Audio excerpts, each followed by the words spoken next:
नमस्कार प्यारे बच्चों, बहुत बहुत स्वागत है आपका अपने YouTube channel NCERT study point पे। और मेरा नाम है अर्जुन। ठीक है, तो आगे चलते हैं। तो प्यारे बच्चों, आपको पता होगा कि हमने अपना क्लास 12th हिंदी इलेक्टिव का न्यू कोर्स, यानी नया कोर्स कह सकते हो आप, न्यू कोर्स हमने स्टार्ट कर दिया था। और जिसके अकॉर्डिंग हमने अपना पहला जो हमारा बुक है अंतरा भाग 2, ये हमने शुरू कर दिया है। और इसी में हम 8वें अध्याय पे आ चुके हैं, जिसका नाम है पद, जिसे लिखा है विद्यापति जी ने। ठीक है, इन्होंने टोटल हमारा 3 पद लिखा है, पहला, दूसरा और तीसरा। इन तीनों पदों को आपको ध्यान से पढ़ना है। और आपका जो बोर्ड एग्जाम होगा उसमें इन तीनों पद में से कहीं भी आपका सप्रसंग व्याख्या आ सकता है, जो कि आपको करना पड़ता है। और बहुत ही 6 मार्क्स के होते हैं वो, बहुत ही अहमियत होती है उसकी, तो वो आपको समझना पड़ेगा। हम इसमें सिर्फ और सिर्फ दूसरे पद को समझेंगे। देखो, जो हमारा पहला पद है, दूसरा है और तीसरा है। तो पहले पद को हमने पार्ट 1 में समझ लिया था। ठीक है, दूसरे पद को हम पार्ट 2 में समझ रहे हैं, और तीसरा पद हमारा पार्ट 3 आएगा, उसमें हम समझ लेंगे। ठीक है, ये हमारा पार्ट 2 है। तो शुरू करते हैं। और देखो, आपने सब्सक्राइब नहीं किया और कर सकते हो, आपके वीडियो के नीचे आपको दिख रहा होगा। ठीक है, ग्रुप आप ज्वाइन कर सकते हो। टेलीग्राम पे जाओगे, हमारे जो ग्रुप है वो सर्च करोगे A.K.NCERT स्टडी पॉइंट, तो आपके सामने ग्रुप आ जाएगा, आप उसको ज्वाइन कर सकते हो। ठीक है, आपने मुझे फॉलो नहीं किया इंस्टाग्राम पे तो कर सकते हो, यूजर नेम आप सभी के सामने लिखा हुआ है। और कोई भी आपकी क्वेरी हो, कुछ भी आपको पूछना हो, तो वहाँ पर आप मुझसे पर्सनली आकर पूछ सकते हो। हम परिचय देखते हैं पहले। देखो, जो आपका पहला पद है उसका हमने व्याख्या समझ लिया था, तो हम इसकी बात अभी नहीं करेंगे। ठीक है, हम दूसरे पद के ऊपर चल रहे हैं, तो हम दूसरे पद को ही देखते हैं। दूसरे पद में कवि ने ऐसे ऐसे नायिका का वर्णन किया है जो जन्म से जन्मांतर से अपने प्रियतम के रूप में पान करके, ठीक है, पान करके भी स्वयं को अतृप्त का अनुभव करती है। ये जो है हमारा इसका परिचय था, इस पद में हम पढ़ने क्या वाले हैं, तो इसको समझते हैं।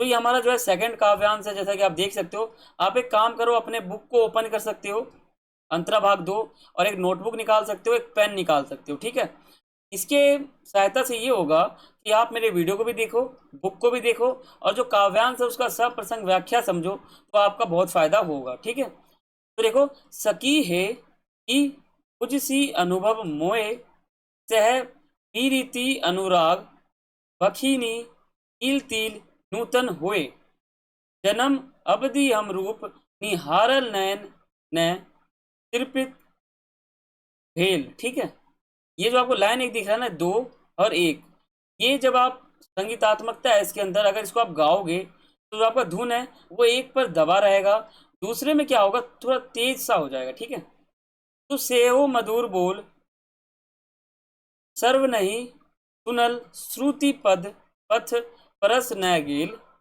कत मधु जामिनी रभस गमा गमा ओली न भूजल कई सन। देखो, इसका जो ये काव्यांश है ना, इसका जो व्याख्या होगा बहुत ही गंभीर होगा।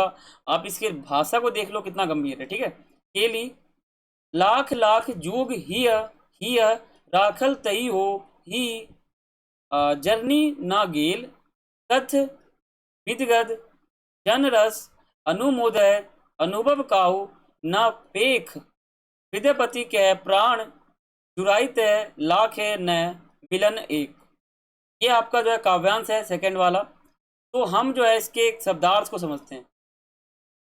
जो प्रीति जो आपका शब्द है, तो प्रीति का मतलब हमारा हो जाता है प्रीति का एक तरह से प्रीत कह सकते हैं हम इसको। ठीक है, तो प्रीत का मतलब हमारा हो जाता है प्रति। ठीक है, इसका मतलब हो जाएगा हमारा प्रति। और जो बखानिया है, इसका अर्थ हमारा हो जाता है बखान करना। ठीक है, बखानी का मतलब हो जाता है बखान करना। ठीक है, निहारल का मतलब हो जाता है हमारा देखा। निहारल मतलब होता है देखा, जिसको आप देखते हो, निंघारते हो वो। तृपित का मतलब हमारा हो जाता है तृप्त या फिर संतुष्ट।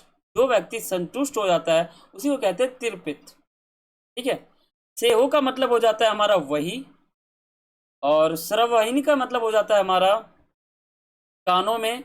और श्रुति का मतलब हमारा हो जाता है, श्रुति बोलते हैं इसको। ठीक है, श्रुति हो जाता है इसका मतलब।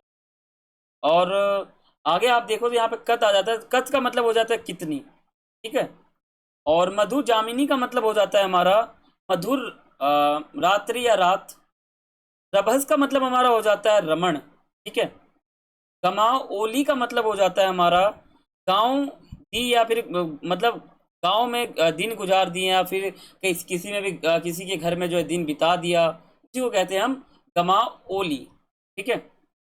और कैसन का मतलब हमारा हो जाएगा कैसा। कैसन मतलब कैसा, ठीक है। केली मतलब हमारा हो जाएगा मिलन का आनंद। जब एक व्यक्ति दूसरे व्यक्ति से मिलता है तो मिलन का जो आनंद होता है ना, उसी का मतलब है केली। और जर्नी का मतलब आपको पता ही है, जलन। जब कोई व्यक्ति जलता है तो उसी को हम कहते हैं जर्नी। अब इसके आगे अगर आप देखोगे तो विदगत आ जाएगा। और विदगत का शब्दार्थ क्या होता है मैं आपको बताता हूँ। तो विदगत का हमारा मतलब हो जाएगा दुखी, ठीक है। विदगत का मतलब हो जाएगा दुखी। अनुमोदय का मतलब हमारा हो जाएगा अनुमोदन, ठीक है। पेख का मतलब हो जाएगा देख। देखना मतलब गौर करना, लुक, ठीक है। लुक मतलब देखना होता है। और जुड़ाइते का मतलब हमारा हो जाएगा जुड़ने, जुड़ाने के लिए, ठीक है। जुड़ाने के लिए यहाँ दो नायक है, कृष्ण जी और राधा। तो इन दोनों का जो जुड़ाव हो रहा है ना, इसी को हम कहते हैं जुड़ाइत, यानी जोड़ना। तो ये कुछ शब्दार्थ थे और आपका काव्यांश था जो हमने यहाँ पर देख लिया। अब हम इसके व्याख्या की ओर बढ़ते हैं, उससे पहले हम समझते हैं। देखो, कविता आप लिख सकते हो, संदर्भ में पद है, कवि का नाम आप लिख सकते हो। अब प्रसंग में क्या कहता है, प्रस्तुत पंक्तियां हमारी पाठ्य पुस्तक अंतरा भाग 2 में संकलित है। यानी जो हमारा ये पंक्ति है ना, ये अंतरा भाग 2 में संकलित है। अंतरा भाग 2 नामक एक पुस्तक है, उसके अंदर ये भाग जो है, ये बातें जो है, ये पंक्तियां जो है वो संकलित यानी उसके अंदर है। और हिंदी साहित्य के प्रसिद्ध कवि विद्यापति जी द्वारा रचित ये पद है, ठीक है। दूसरे पद में जो है कवि ने ऐसी ऐसी नायिका का वर्णन किया है जो जन्म से जन्मांतर से अपने प्रियतम के रूप में पान करके स्वयं को अतृप्त का अनुभव करती है, ठीक है। अब हम इसके व्याख्या को समझते हैं। देखो, व्याख्या इंपॉर्टेंट है, आपके एग्जाम में आता है, जरूर आएगा। देखो, इसका जो काव्यांश था हमारा, पीछे मैं आपको बता दूं, ये जो हमारा पूरा काव्यांश है, इसके व्याख्या को समझते हैं पूरे काव्यांश का, ठीक है। तो देखो, सखिया राधा से उसके अनुभव के बारे में पूछने लगती है, ठीक है। सखिया जो है वो सीधे राधा से आगे पूछती है कि अपने अनुभव बताओ। तो राधा कहती है कि सखी, मुझसे उन सुंदर पलों का अनुभव क्यों पूछती हो, ठीक है। मैं तो जितनी बार उन पलों को के बारे में सोचती हूँ और उनके बारे में जो भी बताऊं, उतनी बार मतलब मुझे जो है थोड़ा सा दुख होता है, ठीक है। अर्थात प्रेम को सिर्फ महसूस किया जा सकता है एवं प्रेम अनुभव की वस्तु है, और प्रेम का वर्णन कभी भी नहीं किया जा सकता, ठीक है। प्रेम, कोई व्यक्ति किसी के प्रति प्रेम रखता है तो उसका वर्णन वो नहीं कर सकता कि वो कितना प्रेम करता है, ठीक है। तो मैंने अपने पूरे जीवन में अपने प्रिय श्री कृष्ण का रूप निहारा, मैं जीवन भर निहारती रही, परंतु मेरी जो आंखें हैं वो प्यास कभी भी उसकी नहीं बुझी। अर्थात जो सच्चा प्रेम होता है उसके व्यक्ति को कोई भी मतलब जो उसमें जो है व्यक्ति कभी भी तृप्त नहीं होता, हमेशा नवीन रहता है, ठीक है। श्री कृष्ण जी की जो मीठी मीठी मधुर वाणी है उनको सुनने के लिए मेरे कान तरस गए हैं। श्री कृष्ण के मुख से निकलने वाले जो मधुर बोल हैं उनको सुनने के लिए मेरे जो कान हैं वो तरस गए हैं। ये कौन बताती है, राधा जी बताती हैं इस हमारे कविता के अकॉर्डिंग। और लिखा किसने, तो आप कह सकते हो इन्होंने लिखा है। अब देखो, ना जाने कितनी मिलन की रातें मैंने श्री कृष्ण के साथ आनंद में व्यतीत कर दी, परंतु आज तक न जान सकी कि यह सब कैसे हुआ, कब हुआ, क्यों हुआ, ठीक है, क्वेश्चन मार्क। लाखों युगों से, लाखों वर्षों तक मैंने प्रिय के हृदय में बसा कर मतलब मैंने रखा है उनको, और हृदय में से प्रेम की जो अनुभूति है ना उसका आग नहीं बुझता। प्रेम रस को पीने वाले कितने भी सारे व्यक्ति होते हैं जिन्होंने उसका अनुभव किया है, परंतु सच्चा और पूरा अनुभव कोई भी नहीं कर पाया। कवि विद्यापति कहते हैं कि लाखों व्यक्तियों में से एक व्यक्ति उन्हें ऐसा नहीं मिलेगा जिसका प्रेम का अनुभव सच्चा हो या फिर तृप्त हो, ठीक है। ये हमारा इसका व्याख्या था पूरा का पूरा। मैंने आपको शब्दार्थ बता दिया, ठीक है, व्याख्या बता दिया। अब हम इसके विशेष को समझते हैं। देखो, इस पद में नायिका की विरह वेदना का मार्मिक वर्णन किया गया है। इस पद में मैथिली भाषा का सुंदर प्रयोग है। पथ और परस में अनुप्रास अलंकार है। स्व नाही सुनल में अनुप्रास अलंकार है, क्योंकि यहाँ पे स की आवृत्ति बार बार हो रही है। और इस पद में वियोग रस है।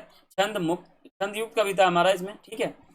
और कवि की भाषा लयात्मक, काव्यात्मक और भावानुरूप है। ये आप समझ सकते हो, भावना व्यक्त हो रही है इसमें। और दूसरा पार्ट जो हमारा था इस चैप्टर का समाप्त हो जाता है। हम आगे आगे जो हमारा पार्ट आएगा, पार्ट थर्ड, उसमें हम तीसरा पद जो है हमारा वो बिल्कुल विस्तार से समझ लेंगे।